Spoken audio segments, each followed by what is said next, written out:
نحمده ونصلي على رسوله الكريم أما بعد فأعوذ بالله من الشيطان الرجيم بسم الله الرحمن الرحيم يا أيها الذين آمنوا أنفقوا مما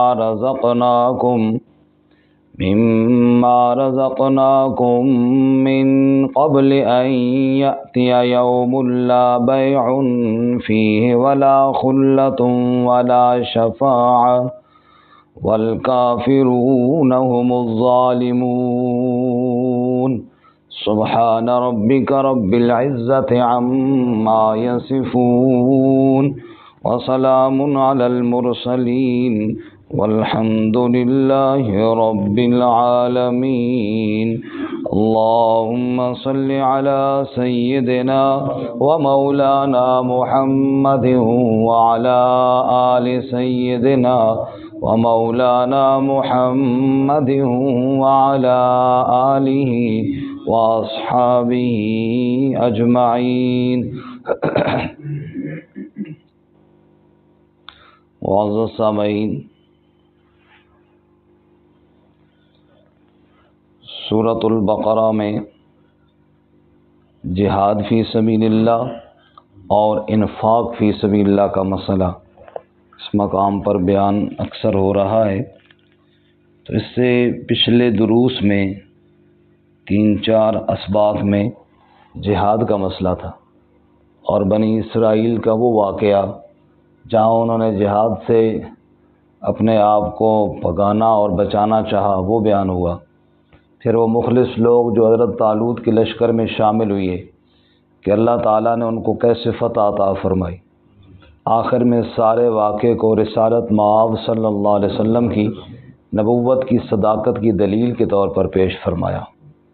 آج کے سبق میں دوسرا مسئلہ ہے انفاق فی سبیل اللہ، اللہ کی راہ میں مال خرچ کرنا، کیونکہ جہاد میں مال کا خرچ کرنا بھی ضروری ہے۔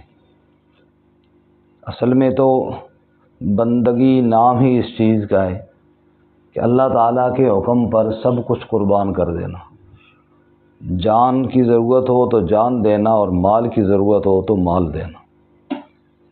اللہ تعالیٰ ہمیں بندگی کا جذبہ نصیب فرمائے۔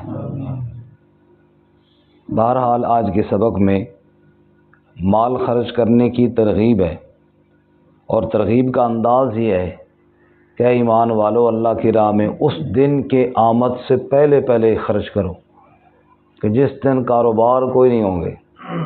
آج تو بندہ پیسہ بچاتا ہے نا کاروبار میں انویسٹ کرنے کے لیے، چلو جی دکان ڈال لیں گے، چلو جی کسی اور حساب میں اپنا دنیا کے کسی کاروبار نفع میں ڈال لیں گے۔ فرمایا اس دن یہ دنیا کے پیسے کے ساتھ کوئی کاروبار نہیں ہوگا۔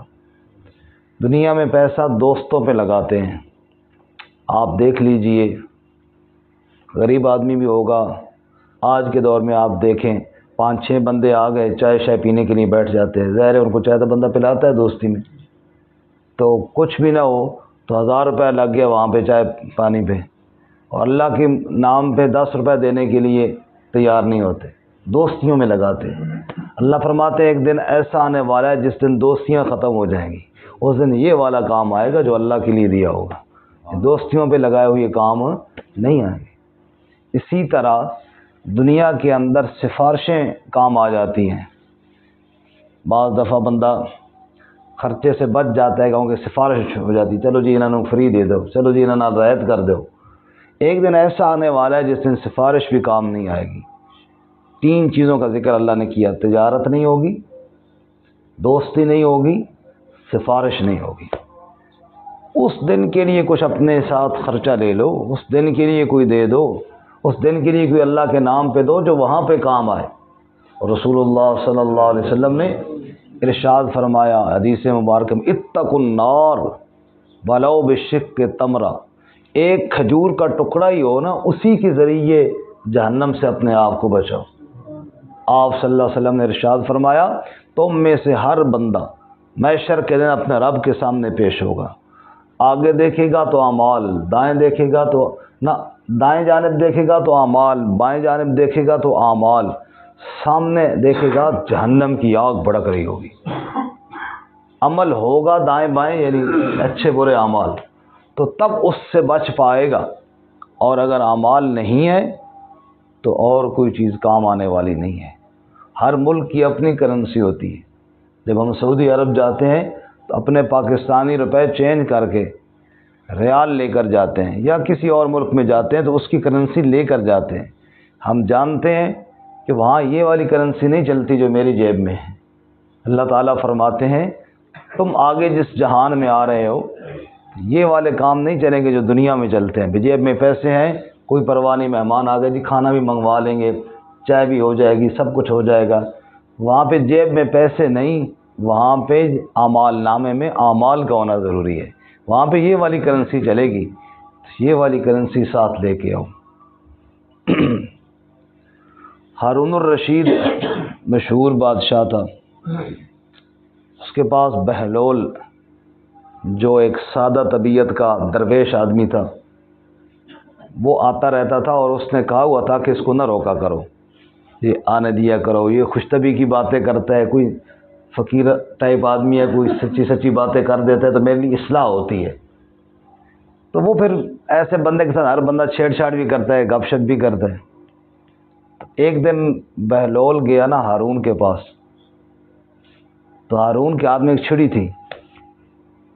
اس نے کہا امیر المومنین یہ چھڑی مجھے دے دو نا۔ بہلول نے کہا، اس نے کہا یہ لے لے، اور ساتھ شکر کے طور پہ کہا اگر تجھ سے بڑا بھی کوئی بیوقوف تجھے مل جائے نا تو پھر میری طرف سے اس کو تحفہ دینا، یعنی میرے نزدیک تو بڑا بیوقوف ہے نا، تجھے دے رہا ہوں، کوئی اور بیوقوف مل گیا تو اس کو تحفہ دے دینا۔ جی اس نے شکر کے طور پہ بات کہہ دی۔ اس نے کہا جی ٹھیک ہو گیا۔ کچھ دن گزرے کہ ہارون بیمار ہو گیا، اور حالت یہ ہوئی کہ موت اور زندگی کی کشمکش میں۔ بہلول پھر آیا، کہنے لگا کیسی طبیعت ہے جی؟ اس نے کہا میرے لیے دعا کرنا، جیسے عین ٹائم پہ بندہ ایسے موقع پہ کہتا ہے حالات میرے ٹھیک نہیں ہیں۔ تو اس نے کہا اچھا اب لگتا ہے اگلے جان جا رہے ہو؟ اس نے کہا بس یہی سمجھو اگلے جان ہی جا رہا ہوں۔ انہوں نے کہا امیر المومنین میں نے دیکھا آپ جب دنیا میں کہیں سفر پہ جاتے تھے 2 دن کے لیے 3 دن کے لیے تو بڑا خرچہ مرچہ ساتھ، مثلا شکار کے لیے جاتے تو ٹینٹ مینٹ لے جاتے، کھانے پینے کی اشیاء لے جاتے تاکہ 2 دن کا راشن۔ تو وہاں جب آپ آگے جو جا رہے ہیں تو بڑا مال بھیجا ہوگا آپ نے، وہاں بھی بڑے آگے انتظام کیے ہوں گے۔ ہارون نے کہا بہلول یہی تو غلطی ہوئی ہے کہ وہاں آگے کے لیے اعمال کوئی نہیں بھیجے۔ بہلول نے فٹ چھڑی نکالی اور کہا یہ لے لو۔ پھر آپ نے کہا تھا نا کوئی بڑا بیوقوف مل جائے تو اس کو دینا، تو پھر بڑے بیوقوف تو آپ ہیں، جا رہے ہیں اتنا آگے اور سامان ہی کوئی نہیں لے کے جا رہے، اے لو۔ پھر وہ اس نے وہ بات پہ کر دی، اور بات ہے بھی ایسی، دنیا کے چھوٹے سے سفر پہ ہم جاتے ہیں، زیادہ راہ لے کر جاتے ہیں، مہینے کے لیے جانا ہے، 10 دن کے لیے جانا ہے، 2 دن کے لیے، حتیٰ کہ 1 دن کے لیے بھی جانا ہے تو خرچہ ساتھ لے کر جاتے ہیں۔ جی بھائی اس کے بغیر تو نہیں گاڑی کا کرایہ ہے، وہاں رینٹ دینا ہے، یہ سارا کچھ لے کر جاتے ہیں۔ اور اللہ تعالیٰ فرماتے ہیں لوگوں جس سفر پہ تم آ رہے ہو نا وہاں آگے کے لیے کچھ دے کر آنا ہے دنیا میں، اور وہ یہ ہے اللہ کی راہ میں دیا ہوا وہاں پہ کام آئے گا۔ اگر اللہ کی راہ میں نہیں دیا ہوا، سارا یہ ہے کہ خود اپنے کھانے میں لگایا، دوستوں کو اڑانے میں لگایا، عیاشیوں میں لگایا، پھر فرمایا وہاں کچھ کام آنے والا نہیں ہے۔ یا ایھا الذین آمنوا، اے ایمان والو، یہ خطاب ہی کتنا پیارا ہے جی، اے ایمان والو۔ اللہ اپنے بندوں کو خاص کر کے خطاب کرتے ہیں، اور اس خطاب میں اللہ کی بڑی محبت ہے۔ یا ایھا الذین آمنوا، اے ایمان والو۔ اور اگر اس کے الفاظ کی، چونکہ عربی زبان ہے اور عربی میں تو اپنی ایک انداز ہے، چلو اس کا کچھ قریب والا معنی کریں تو لفظی معنی یوں بنے گا یا ایھا الذین آمنوا، اے وہ لوگو جو ایمان لے آئے ہو، یعنی اے وہ لوگو جو ایمان لائے ہو، تم سے بات کر رہا ہوں۔ جو ایمان نہیں لائے اس کے ساتھ رب کہتے بات ہی نہیں ہے، بات ہی تمہارے ساتھ ہے۔ یا ایھا الذین آمنوا، اے وہ لوگو جو ایمان لائے ہو، انفقوا، خرچ کرو، مما رزقناکم، اس میں سے جو ہم نے تمہیں دیا ہے، دیا بھی ہم نے ہے اور ہم ہی کہتے ہیں میرے نام پر خرچ بھی کرو، دینے والا بھی اللہ، اور اللہ کہتا ہے میرے نام پر دو گے تو میں تمہیں بڑا اجر عطا فرماؤں گا۔ من قبل، اس سے پہلے پہلے خرچ کرو، ان یاتی یوم، کہ وہ دن آ جائے، لا بیع فیہ ولا خلۃ ولا شفاعہ، جس دن کوئی تجارت نہیں ہوگی، تجارت، کوئی تجارت نہیں ہوگی دنیا میں۔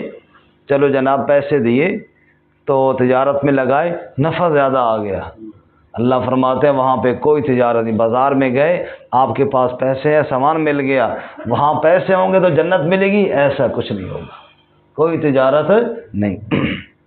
شیخ سعدی رحمۃ اللہ علیہ فرماتے ہیں کہ شیخ عبد القادر جیلانی رحمۃ اللہ علیہ نے کہا کعبہ کی چوکھٹ پہ، اے اللہ، لوگ مال لے کے آتے ہیں، پیسہ لے کر آتے ہیں، سامان اٹھا کر چلے جاتے ہیں، اس کو کہتے ہیں تاجر۔ اور کوئی نیک ہوتے ہیں، کہتے ہیں بڑے اعمال ہیں جی، میں جنت اعمال کے بدلے میں لینا چاہتا ہوں۔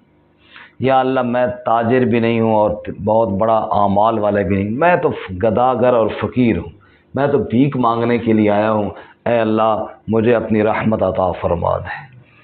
فرمایا اس دن کوئی تجارت نہیں ہوگی، کوئی کاروبار نہیں ہوگا، ولا خلۃ، دوستی بھی کوئی نہیں ہوگی۔ دنیا میں دوستوں کے پیچھے بندہ بہت کچھ اڑا دیتا ہے، لگا دیتا ہے، بعض دفعہ اپنے گھر کی پرواہ نہیں ہوتی اور دوستوں کے ساتھ لگا ہوا ہے، اور چلو جی دوست میرے بڑے اچھے ہیں، کام آ جائیں گے، وہاں کوئی دوست کسی دوست کے کام نہیں آئے گا، سارے دوست منہ موڑ جائیں گے۔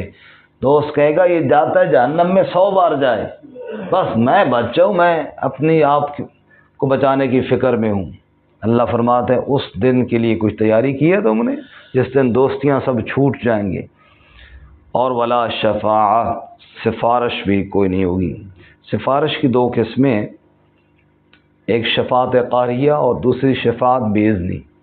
شفاعت باذنی اگلی آیت ہے انشاءاللہ کل کے سبق میں آ رہی ہے، آیت الکرسی، من ذا الذی یشفع عندہ الا باذنہ، بہت ہی افضل ترین آیت ہے پورے قرآن مجید میں، انشاءاللہ وہ کل کے سبق میں آئے گی۔ وہ یہ ہے کہ اللہ تعالیٰ کی اجازت سے سفارش، بھائی جس کو اللہ اجازت دے اور جس کے لیے اللہ اجازت دے، بھئی آپ سفارش کریں اور فلاں کے لیے کریں، یہ تو ہوئی اجازت، اور یہ تو بالکل ہے، اگلی آیت میں بتایا گیا۔ یہاں جس شفاعت کی نفی کی جا رہی ہے وہ ہے شفاعت قہری۔ شفاعت قہریہ یہ ہے کہ زبردستی چھڑانا، او جی چھوڑو جی چھوڑو جی ہمارا بندہ ہے، نہیں ہمارے وڈیرے لوگ MNA صاحب گئے جناب تھانے میں گئے، بندے پکڑے ہوئی ہیں، چلو جی چھوڑو جی یہ بھی ہمارا ہے یہ بھی ہمارا ہے، پولیس والے کہتے ہیں جی ہم نے درخواست کو چھوڑو، درخواست دوں میں جو کہنا چھوڑ، اچھا جی ٹھیک ہے جی۔ اس طرح کوئی چھڑانے والا نہیں ہے کہ کوئی جائے اور اللہ تعالیٰ کے فرشتوں نے پکڑو چھوڑو جی چھوڑو، آپ کون ہوتے ہیں اس کو؟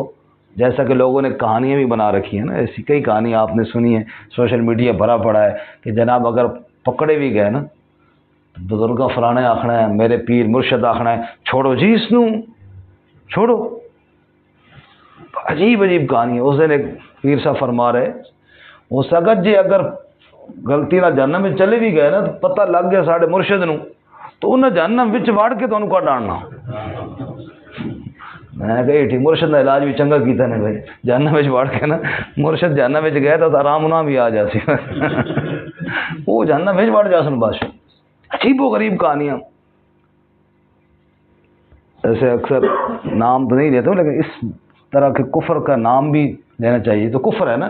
وہ گور شاہی کا بیان میں نے کل پرسوں سنا، غوث پاک جب قبر میں گئے، انداز اس کا بڑا چبل ٹائپ ہے نا، غوث پاک جب قبر میں گئے حلیہ عام انسانوں جیسا بنا کے گئے، فرشتے نے سمجھنا ہے کہ کوئی عام بندہ ہے یا یہ کون ہے، منکر نکیر ہے۔ انہوں نے ایک ہاتھ میں منکر کو پکڑ لیا، دوسرے ہاتھ میں نکیر کو پکڑ لیا۔ او پشن مر ربوں کا کھڑ مر ربوں کا تسی پڑھے دسو تو آدم علیہ السلام نے سجدہ کیوں نہیں کی؟ نہ کہیں بندہ بہت ڈاڈا بندہ آ گیا، بڑا خطرناک بندہ آ گیا، جلدی بتاؤ کیوں نہیں سجدہ کیا تھا؟ کہا جی حضرت صرف ہم 2 تو نہیں تھے نا، اور بھی تو تھے نا۔ کہا تم اپنا جواب دو۔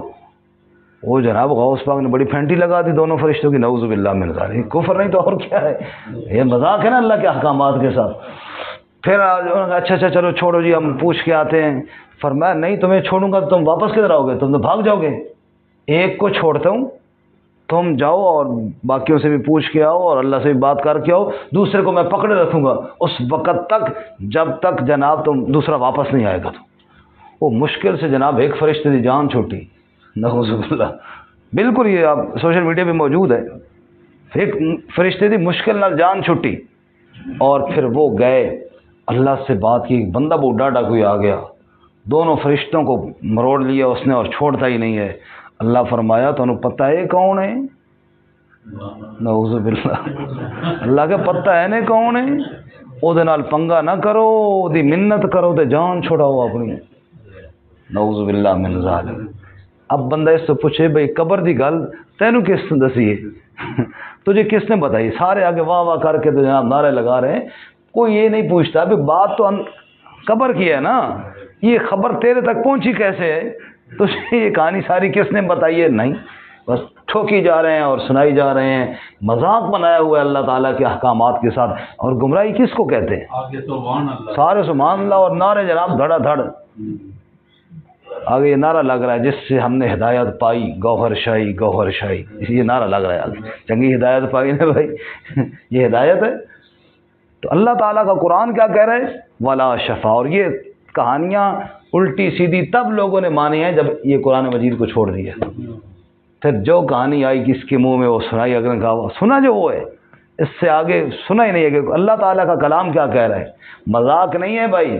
رسول اللہ صلی اللہ علیہ وسلم اپنی بیٹی خاتون جنت سیدہ فاطمہ الزہرا رضی اللہ تعالیٰ عنہ کہتے ہیں فاطمہ اعمال کرنا ورنہ یہ نہ کہنا کہ میں محمد کی بیٹی ہوں صلی اللہ علیہ وسلم.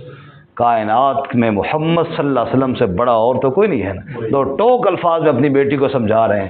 یہ نہ کہنا کہ میں محمد کی بیٹی ہوں، اعمال کرنا اور کوشش کرنا تب جا کر کامیابی ہوگی. یہاں پہ جناب ہر بندہ جناب فلاں کے یہ کر لے گا اور فلاں یوں کر لے گا. مذاق بنایا اللہ تعالیٰ کے احکامات کے ساتھ. نعوذ باللہ. سب کو استغفر اللہ. ایک صحابی کہتے ہیں، بس آخری بات سنو. صحابی نے کہا یا رسول اللہ، کوئی خدمت کی نا تو حضور خوش ہوئی. آپ نے فرمایا کیا چاہیے؟ اور نے کہا یا رسول اللہ میں جنت میں آپ کے صحبت میں رہنا چاہتا ہوں اور کچھ نہیں چاہیے کہ میں دنیا کی کوئی چیز مانگوں یا یہ نہیں، کچھ نہیں چاہیے. دنیا میں یہ کافر ہمیں مارتے ہیں پیٹتے ہیں اور ہم آتے ہیں آپ کے چہرہ دیکھتے ہیں سارے زخم بھول جاتے ہیں. کہتے شکر ہے اللہ کے نبی صلی اللہ علیہ وسلم پر ایمان نصیب ہوا ہے. اے رسول اللہ قیامت کا دن اور جنت میں جب جائیں تو ایسا نہ ہو کہ آپ کے دیدار سے محروم ہو جائیں. اے اللہ کے نبی ہم یہ چاہتے ہیں کہ کہیں اپنے قریب ہم فقیروں کو بس جگہ مل جائے آپ کے، بس یہ چاہتے ہیں اور کچھ نہیں چاہتے. میرے نبی نے آگے سے یہ نہیں کہا کہ بس ٹینشن ہی نہ لے تو جتنی وہاں میں نہیں نہیں نہیں. حدیث پاک میں آیا آپ صلی اللہ علیہ وسلم فرمایا فَأَعِنِّي عَلَىٰ ذَلِكَ بِكَثْرَةِ السُّجُودِ. اگر یہ کام چاہیے نا تو سجدوں کی کثرت جاری رکھنا تو انشاءاللہ ہو جائے گا. اس کام پہ بڑی کثرت چاہیے، بڑے اعمال چاہیے، تب جا کر یہ کام میسر ہوگا. نبی پاک کا صحابی ہے، دشمن سے مارے کھانے والا، حضور صلی اللہ علیہ وسلم کی خدمت میں رہنے والا. آپ صلی اللہ علیہ وسلم کی خدمت کر کے حضور کو خوش کیا. حضور نے کہا کیا چاہیے؟ اللہ کے نبی خود کہہ رہے ہیں. جب مطالبہ پیش کیا تو حضور نے یہ نہیں کہا کہ بس ہوں تو مسئلہ ہی کوئی نہیں. نہ محنت کرنی پڑے گی پھر جا کر یہ بات بنے گی. عمل سے زندگی بنتی ہے، جنت بھی جہنم بھی. یہ خاکی اپنی فطرت میں نہ نوری ہے نہ ناری ہے. تو عمل نہیں ہے تو صرف جناب فلاں صاحب یوں کرے گا تو فلاں صاحب یوں کرے گا، ایسا کچھ نہیں ہوگا میرے بھائی. یہ تو مذاق بن گیا اللہ کے احکامات کے ساتھ. اور یہی بات اللہ سمجھا رہے ہیں. وہاں کوئی کاروبار نہیں ہوگا، وہاں کوئی دوستی نہیں ہوگی اور وہاں کوئی سفارش نہیں ہوگی. سفارش سے مراد یہ والی سفارش کہ جناب جو چاہے کر لے. والکافرون هم الظالمون. اور کافر ہی ظالم ہیں، کافر ہی ظالم ہیں. ان سے بڑا اور ظالم کوئی نہیں ہے. اللہ تعالی ہمیں اس دن کی تیاری کی توفیق عطا فرمائے. یا ایھا الذین آمنوا، اے ایمان والو، انفقوا مما رزقناکم، خرچ کرو اس سے جو ہم نے تمہیں دیا ہے. من قبل ان یأتی یوم لا بیع فیہ ولا خلۃ ولا شفاعۃ، اس دن سے پہلے کہ آئے جس دن، وہ دن کہ جس میں کوئی بے نہیں ہوگی، تجارت نہیں ہوگی، نہ کوئی دوستی ہوگی اور نہ کوئی سفارش ہوگی۔ والکافرون هم الظالمون، اور